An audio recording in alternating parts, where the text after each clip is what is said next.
Mheshimiwa Waziri Mkuu, hapa Dar es Salaam kwa sasa mkoa wetu uko salama na wilaya zake zote, lakini Mheshimiwa Waziri Mkuu, kuna taharuki ya mambo makubwa matatu.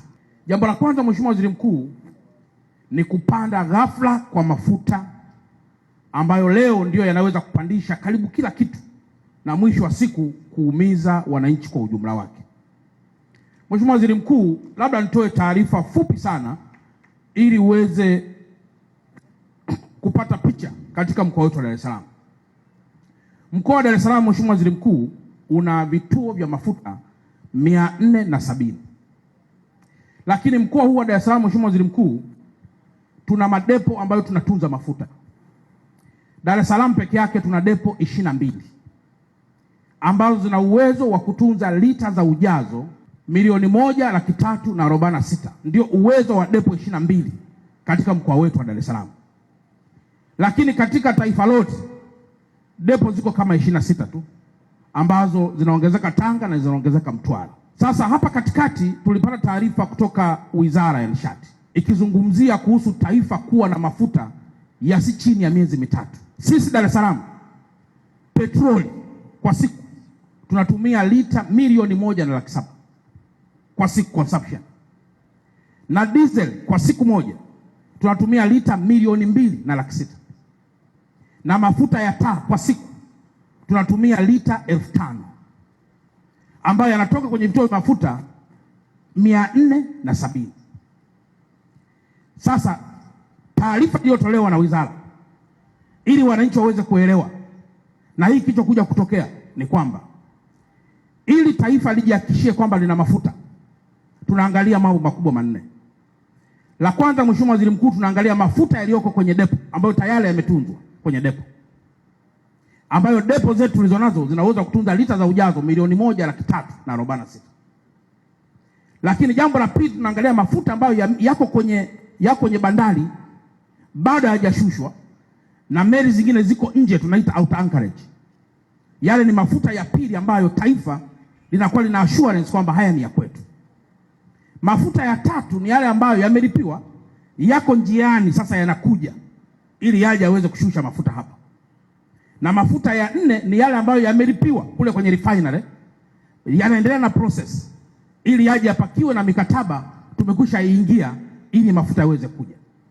Kwa hiyo haya mafuta manne, Mheshimiwa Waziri Mkuu, ukimuuliza waziri wangu wa nishati ndio anasema tuna reserve ya mafuta ya miezi karibu mitatu. Sasa swali linakuja, kwa nini bei ipande kama mafuta mlikuwa nayo? Ukweli Mheshimiwa Waziri Mkuu ni kwamba depo zetu tulizonazo kwa sasa hivi na kwa muda huu hatuna uwezo wa kulisha taifa lote, tukalisha mpaka Kongo kwa zaidi hata mwezi mmoja. Huo uwezo hatuna. Na ndio maana Mheshimiwa Waziri Mkuu, nikushukuru sana wewe na nimshukuru sana Mheshimiwa Rais. Sasa wanaongeza depo za kuhifadhia mafuta ambao kitaalamu ni strategic petroleum reserve, kwamba ni uhifadhi wa mafuta kimkakati kwa usalama wa taifa letu. Sasa ili tupate bei ya mwezi huu ya mafuta, kinachoangaliwa huwa tunasema ni M-1, kwamba unaangalia bei ya mafuta iliyoko kwenye matenki leo pamoja na bei ya mafuta ambayo inakuja sasa na mwezi mpya, ambayo inakuwa inaangaliwa na mambo makubwa matatu. Cha kwanza, tunaangalia soko la duniani linasemaje kuhusu gharama za mafuta, tunaita FOB. Lakini namba 2, tunaangalia nani analeta mafuta kwa bei ndogo zaidi, tunaita premium, ambao wale wenzetu wa Petroleum Bulk Procurement Agency ndio wanaagiza sasa na kumpata mtu mmoja. Lakini namba 3, tunaangalia mzunguko sasa wa dola, inapanda ama inashuka, ndio vinavyokuja kuamua bei sasa mafuta ya mwezi huu. Kwa hiyo wananchi walichopata taharuki ni kwamba kama mlisema mna mafuta ya miezi mitatu, why tena mwezi huu mafuta yapande? Lakini kumbe kupanda kwake kunatokana na hii sababu ambazo nimezisema, na ndio maana nimeona nitoe ufafanuzi kidogo, kwa kuwa ni jambo lililoleta taharuki katika nchi ya Tanzania kwa ujumla wake.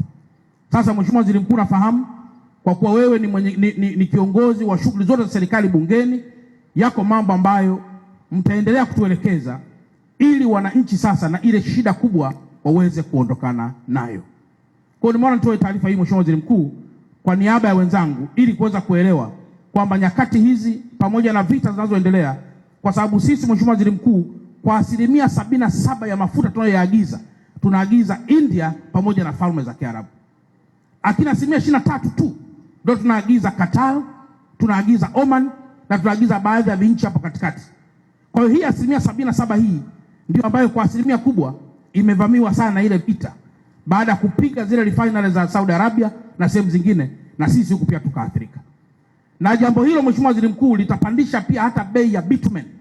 Bitumen ni hii lami, Mheshimiwa Waziri Mkuu.